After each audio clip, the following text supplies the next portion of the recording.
की। दोनों हाथ उठा करके जय घोष बोलेंगे, क्योंकि बैटरी चार्ज है। भंडारा भी खाने को मिल गया और कितनी सुंदर पद यात्रा निकली, तो हो ही नहीं सकता बैटरी डिस्चार्ज हो। तो दोनों हाथ उठा करके जय घोष बोलेंगे, बोलिए श्री आनंद कंद भगवान की, जगत जननी श्री माता जी की, सियावर रामचंद्र की, बोलबा के बिहारी लाल की, पवन सुत हनुमान की, सच्चे दरबार की, मानव धर्म की।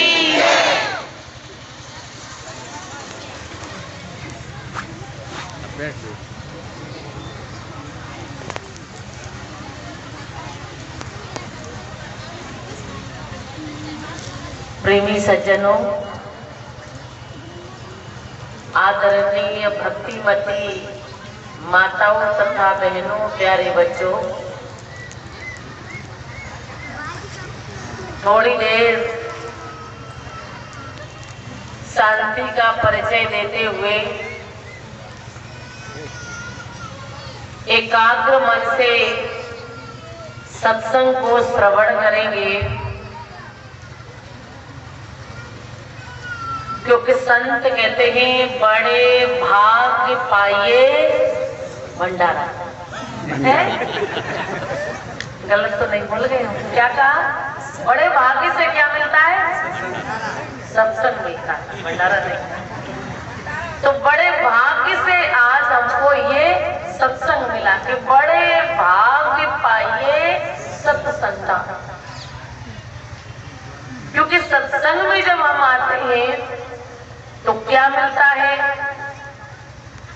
आज दुनिया ये सवाल करती है कि भाई सत्संग से क्या मिलता है, क्या लेके आए? अब भैया प्रसाद के अलावा तो कोई ऐसी चीज नहीं जो दिखा सके, है क्या? क्या लेके आए वहां से? क्या जवाब है हमारे पास कि भाई हम जो लेके आए उसको हम बोल नहीं सकते। बोल सकते हैं क्या? नहीं। और बोलेंगे तो दूसरा बंदा उसको समझ नहीं सकता। क्या लेके आए, क्या मिला वहां से? चुप। ये तो नहीं कि भाई 1 महीने की सैलरी लेके आ गए तो लो दिखा दिया ये है। लेकिन संतों ने कहा कि ये सत्संग बड़े भाग्य से मिलता है। अब सत्संग से मिला क्या क्या लेके आए? तो ये लेके आए का बिना ही प्रयास होत भव भंगा। बिना ही प्रयास के, बिना ही परिश्रम के जीव के इस संसार का दुख है वो दूर भंगा, भव भंगा। कि उसका संसार का जो दुख है वो सागर का वो दूर बिना ही प्रयास के हो जाता है। अब जो भवसागर का दुख नहीं जानता है, उस दुख को नहीं समझता है, तो कैसे उसको बात बोलने पड़ेगी? जिसका मन रात और दिन दाल रोटी में ही है नहीं है? तो उसकी एक सीमित उसका दायरा है कि भाई खाना, सोना, तेरी मेरी करना और हाथ पसार के दुनिया से चले जाना। उसका चौथा काम नहीं है। और वो सोच नहीं सकता, विचार नहीं कर सकता, तो समझ ही क्या सकता है वो? जैसे एक बार राजा के यहाँ बहुत समय बाद एक पुत्र रतन की प्राप्ति हुई, शिशु का जन्म होता है। और राजा ने पुत्र की प्राप्ति के लिए बड़े बड़े अनुष्ठान किए, पुत्रेष्टि यज्ञ किए, बहुत दान पुण्य बहुत किया, बहुत मनौती मनाई, सब जगह जाकर के माथा टेका कि भाई क्या पता कौन दे देगा बेटा। तो सब जगह जाकर के राजा ने खूब परिश्रम किया। तो बहुत दिन के बाद राजा के घर में एक पुत्र का जन्म होता है। अब अगर किसी के घर में बहुत समय के बाद पुत्र का जन्म होता है, कितनी खुशी होगी भाई। फिर वो ये नहीं देखेगा जो उसको लगेगा वही बांटता चला जाएगा, है ना, सबको, क्योंकि इतनी खुशी है। ये लगता जितना बांटो उतना थोड़ा है, इतनी बड़ी खुशी प्रभु ने दी। राजा बड़े खुश। राजा ने और इस खुशी को जानने में माता बहनों से भला और कौन ज्यादा जानता होगा ये खुशी कैसी होती है। एक बार हम एक लेख पढ़ रहे थे, शायद वो लेख श्री अब्दुल कलाम जी का था। तो उसमें बड़े ही सुंदर ढंग से लिखा हुआ था कि देखो बच्चे का जन्मदिन क्यों मनाते हैं, बच्चे का जन्मदिन क्यों मनाते हैं। भाई खुशी तो उस चीज की मनाओ जो बढ़े। अब जन्मदिन तो एक घटती हुई आयु है ना। अब 1 साल हो गया, 2 साल हो गया, 3 साल हो गए, तो जो चले गए वो घट गए। अब आगे की तो कुछ पता ही नहीं है। भाई चला गया वो सामान्य उसमें से निकाल दिया गया। अब आगे का पता ही नहीं हमको। तो बहुतों ने अपने विचार रखे, अपने अनुभव रखे, पर उनके जो विचार थे उनका विचार ये था कि देखो हमारी समझ में कि वो एक ही दिन ऐसा होता है जिस दिन बच्चा रोता है और माँ अपार खुशी होती है माता पिता को। उसके अलावा कोई दिन ऐसा नहीं होता है कि बच्चा रोए और माँ खुश हो। है कोई दिन? जिस दिन बच्चे का जन्म होता है माँ को कितनी खुशी होती है, होती है ना, होती है। और उसके बाद अगर बच्चा रोता है तो आपको खुशी होती है? नहीं। तो उनका विचार बड़ा ही मेरे को अच्छा लगा कि देखो कितना उन्होंने अपने जीवन के अंदर में विचार किया होगा और फिर ये शब्द कहा कि वो एक दिन सिर्फ कि जब बालक रोता है और माँ प्रसन्न होती है, उसके बाद और कोई दिन नहीं होता कि बच्चा रोए और माँ खुश हो। होता है नहीं? तो देखिए राजा ने पुत्र की जन्म के उपलक्ष्य में बहुत धन धान्य, हीरा मोती, सोना चांदी, मेवा, मिष्ठान, मिठाई, बहुत कुछ वितरण किया, बहुत बांटा। सबको जो मिला, ब्राह्मणों को, संतों को, और जो भी मान पक्ष के होते हैं कन्याओं को, मतलब सबको ही जो जैसा था उसको दिया। तो राजा के मन में विचार आया, क्योंकि राजा महाराजा जो होते हैं उनके यहाँ कारागार होता है। क्या होता है? कारागार। जैसे अपना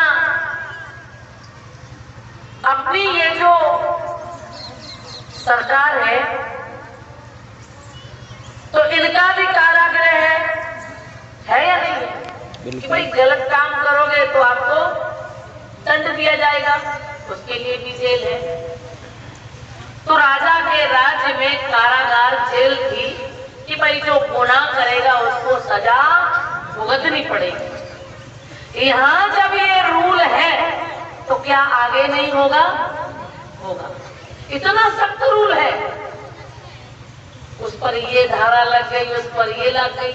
अब विचार करो, 100 दिन की जिंदगी में अगर गलत काम हो गया तो धारा लग जाती है, और जिसने इतना कीमती जीवन दिया और वापस जब उसके पास जाएंगे बिना सत्संग के, बिना सेवा के, बिना ज्ञान के, बिना कमाई के, कितनी धाराएं लगेंगी? कभी सोचा, विचार किया? संत कहते हैं कि बड़ी बड़ी कानून प्रभु की और बड़ी बड़ी मर्यादा, बड़ी कानून है और उस कानून से कोई बचने वाला नहीं। क्या राजा, क्या संत भिखारी, कोई भी उस कानून से निकल के जाने वाला नहीं। तो राजा ने अपने राज्य के अंदर जो कारागार था, तो राजा ने कहा कि जो कैदी हैं उनके अंदर भी भगवान है। भाई किसी कारणवश गलती हो गई, और गलती तो भाई हम तो कहते हैं जीव गलती का पुतला है, नहीं? कितना ही संभल के चले फिर भी गलती हो जाती है। तो राजा ने कहा जेल में जो लोग हैं, जो कैदी हैं, जो सजा भुगत रहेंगे, आज बड़े खुशी का अवसर है, उनको पास भी चलना चाहिए। राजा कारागार में पहुंचे। अब जैसे ही राजा कारागार में पहुंचते हैं, राजा को देख करके जो कैदी थे वो डर गए। क्यों? कि हो सकता है राजा कुछ और मजबूत फैसला लेके कार्रवाई करने आए, पर ऐसा नहीं था। राजा ने कहा मैं बड़ा खुश हूं आज। क्यों? कि हमारे घर में पुत्र रत्न की प्राप्ति हुई और आज हम दंड नहीं देने आए, आज हम आप लोगों की मांग पूरी करने आए। देखो क्या देने आए? दंड नहीं। आज जो आपकी इच्छा है, जो चाहो मांग लो, मैं देने आया हूं। सबने सुना कि राजा आज दंड नहीं, आज राजा मनोकामना जो भी तुम्हारी इच्छा है उसको पूरी करने के लिए आए। तो क्या मांगो? अब जब राजा ने कहा मांगो, अब मांग भी वही सकता है जिसके अंदर विवेक है। आप बच्चों से बोलो क्या लोगे? चॉकलेट लेंगे। उसको कहोगे तू हीरा ले ले, बोले ना ना चॉकलेट लेंगे हम, है ना? क्योंकि बच्चे की सोच चॉकलेट उसको अच्छी लगती है, उसको वही चाहिए। अब ऐसे ही जब उन कैदियों से पूछा कि भाई बोलो अपनी अपनी इच्छा, अपनी अपनी जो भी तुम्हारे अंदर मांग है, जो कहोगे, जो आज देंगे, आज हम बहुत खुश हैं। तो आपस में क्या मांगे, क्या मांगे? तो एक कैदी खड़ा होता है और कहता है, बोले महाराज आज आप प्रसन्न हो और हमको देने ही आए हो, तो महाराज ये जेल की जो रोटी है बड़ी सख्त होती है, जरा मुलायम रोटी हो जाए। अब मुलायम का मतलब घी लग जाए, मुलायम तो तभी होगी। राजा ने कहा ठीक है। राजा ने जो प्रशासन था भाई, जो भी, उसको ऑर्डर दे दिया कि आज के बाद कैदियों को रोटी में घी लगा के चुपड़ के रोटी दो। अब ये राजा का ऑर्डर है, जो कहेगा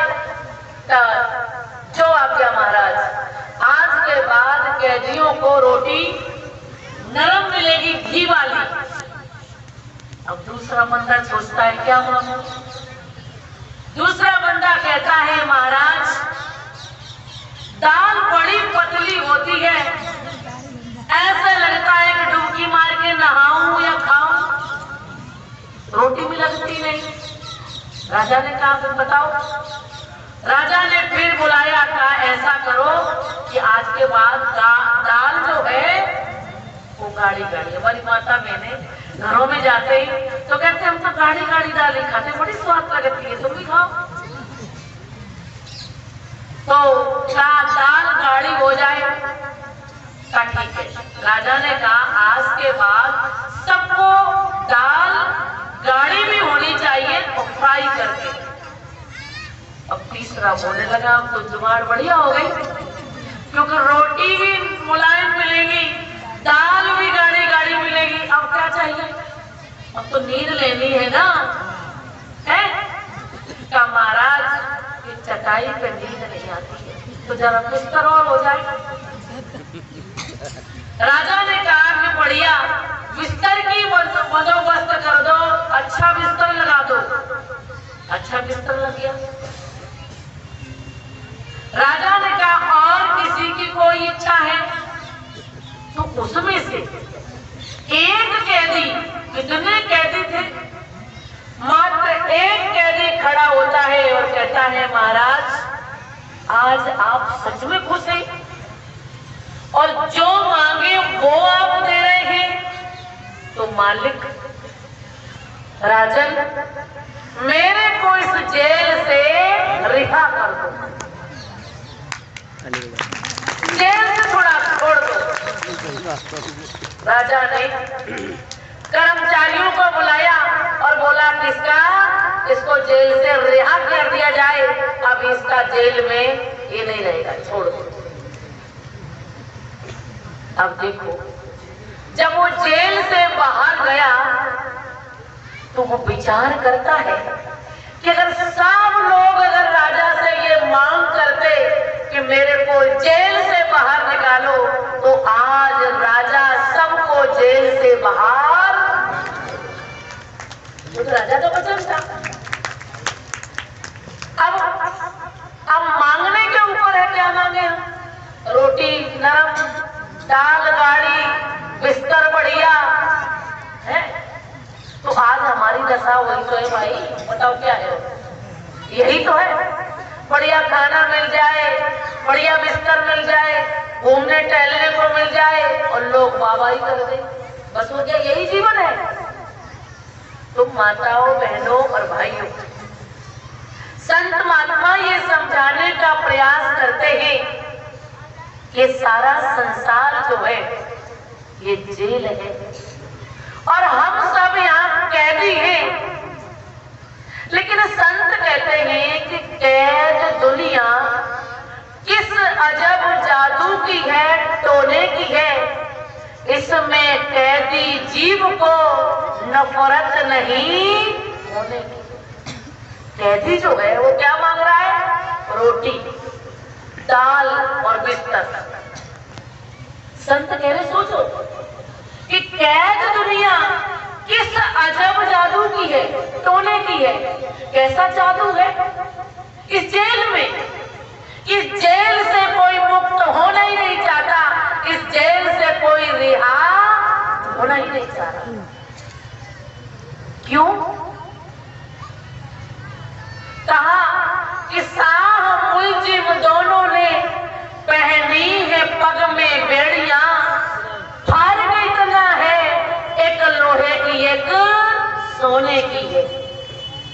पशु के गले में लोहे की जंजीर है और मनुष्य के गले में सोने की जंजीर है। बंधन तो बंधन है। हम खुश इसलिए हैं कि हमने सोने की पहनी है और गाय पशु इसलिए दुखी है कि हमको लोहे से बांध दिया गया। बस इतना ही फर्क है और कोई फर्क नहीं है। हम भी जकड़े हैं और एक जानवर भी जकड़ा है, स्वतंत्र नहीं है दोनों में से एक भी है। क्या जिस प्रकार से देखो जो जेल में मुलजिम है उसको भी हथकड़ी लगी है, वो भी जेल में है, और जो जेल का व्यवस्थापक है वो भी जेल में है या नहीं है? वो जेल से बाहर है क्या? जो जेलर हो गया या क्या क्या हो गया वो बाहर है, वो भी जेल में है। लेकिन वो इसलिए खुश है कि मैं नौकरी कर रहा हूं, तनख्वाह मिल रही है, और वो इसलिए दुखी है कि मैं कह दूं, बस इतना ही फर्क है। दोनों ही जेल में ही, जेल से बाहर न जेलर है और न जेल से बाहर कैदी है, दोनों ही जेल में ही, कोई स्वतंत्र नहीं, किसी की मुक्ति नहीं, दोनों जेल। तो माताओं, बहनों और भाइयों, विचार करना है हमको कि राजा ने कहा जो मांगो जो देंगे, तो क्या मांग के रह गए हम? देखो, अगर सत्संग नहीं मिले तो हम क्या मांगेंगे? अब बेटा बड़ा हो जाए, अरे बेटा बड़ा हो ही जाएगा, नौकरी लग जाए, जब मेहनत करेगा तो नौकरी लगी जाएगी, नहीं लग जाएगी। एक माँ जी आई, कहने लगी घुटने में बड़ा दर्द है, तुम हाथ रख दे। मैंने कहा मेरा कोई जादू का हाथ तो है नहीं भाई। बोले ना तू रख दे। मैंने कहा माँ जी हमारे हाथ में कुछ नहीं। बोला तेरे हाथ में तू रख दे। मैंने कहा मेरे हाथ में होता तो मैं अपने ही रख लेते, मेरे भी जरूरत है ना। तो भाई जो है कि जीवन के अंदर में संत महात्मा हमको कहते हैं भाई कर्म पर विश्वास करो कि कर्म करोगे तो फल अवश्य मिलेगा।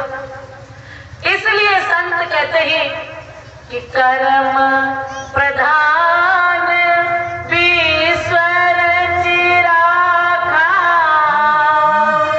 जो जस करहि सो तस फल जाखा, सकल पदार्थ यही जग माही, कर्महीन नर पावत नाही। कर्म प्रधान, क्या प्रधान है? हमारी दौलत प्रधान नहीं है, और संसार में कुछ भी प्रधान नहीं, केवल प्रधान कर्म है। और कर्म ही से हम वंचित रह जाएंगे तो फिर तो कुछ नहीं रहा। क्या रहा बताओ? खाली हाथ आया जग में, खाली हाथ जाएगा, कुछ नहीं। तो का कर्म प्रधान विश्व रच रखा, और जो जैसा करे सो तस फल चाखा। जो जैसा करेगा, बड़ा सिद्धांत, बड़ा अटूट है, बड़ा नियम का पक्का है ये दरबार। और ये दरबार पुरातन दरबार है कि जो करेगा सो भरेगा, अच्छा तो अच्छा और बुरा तो अपने ऊपर। तो का सकल पदार्थ यही जगमाई, सब कुछ इसी दुनिया में है, लेकिन जो कर्महीन है उसको क्या मिलता है? वो कहता है मेरा भाग्य खराब है, हमारी किस्मत अच्छी नहीं, भगवान ने ये नहीं लिखा किस्मत में, वो नहीं लिखा, वो नहीं लिखा। अरे भगवान तो जो करेंगे वो लिख दिया, जो किया ही नहीं वो कहां से लिख जाएगा? लिख जाएगा क्या? नहीं लिखेगा। तो इसलिए संत महात्मा हमको बार बार ये समझाने का प्रयास करते हैं कि संसार के अंदर निस्वार्थ सेवा करने वाले 5 ऐसी दैविक शक्तियां हैं जो निरंतर संसार के अंदर परमार्थ का कार्य करती है। गोस्वामी तुलसीदास महाराज बड़े सुंदर ढंग से बड़ा सुंदर भाव देते हैं, और वो क्या कहते हैं? संत बिटप सरी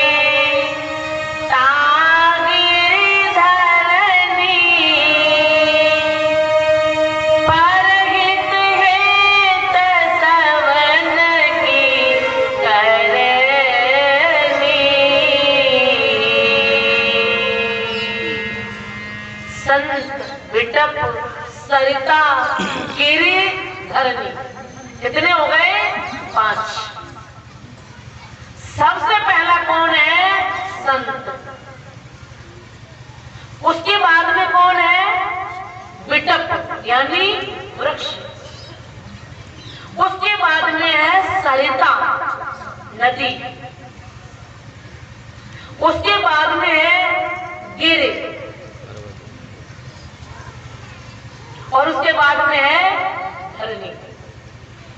कि देखो संसार के अंदर हमारी जो वृत्ति क्या है कि भाई जोड़ के रख ले,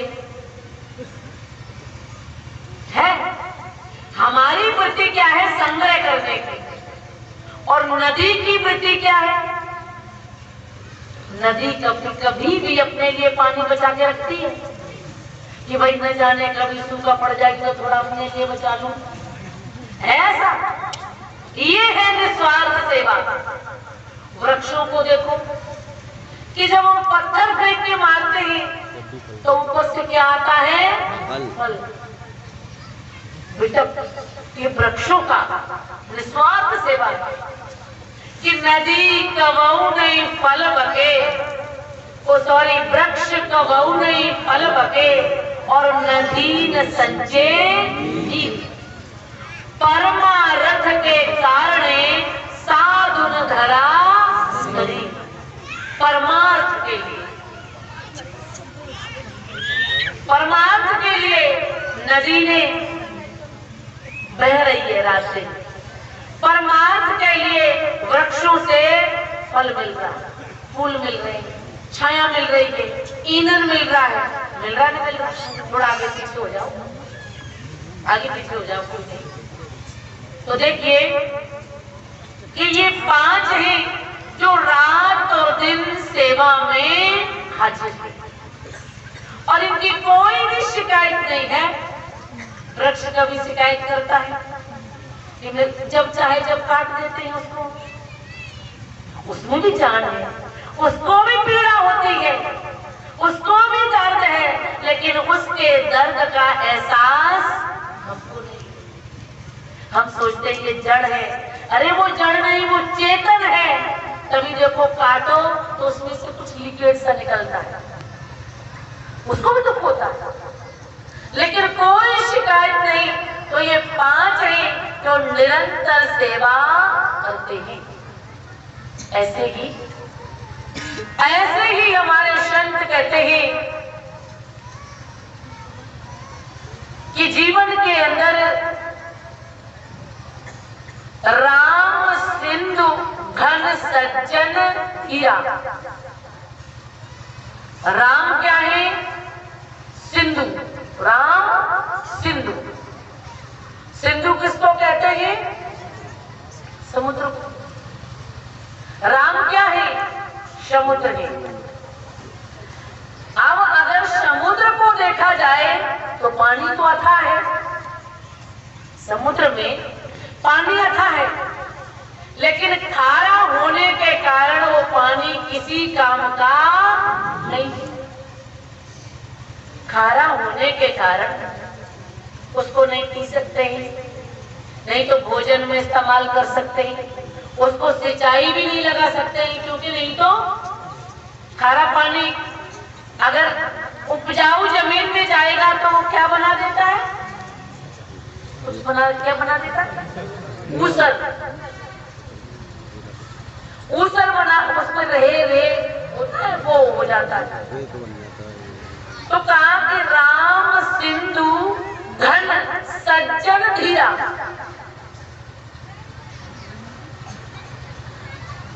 चंदन तरु हरि संत समीरा। कि राम ऐसे ही जैसे समुद्र। अब समुद्र का जल किसी भी काम का नहीं है, लेकिन कहते हैं जब गर्मी पड़ती है, जब गर्मी पड़ती है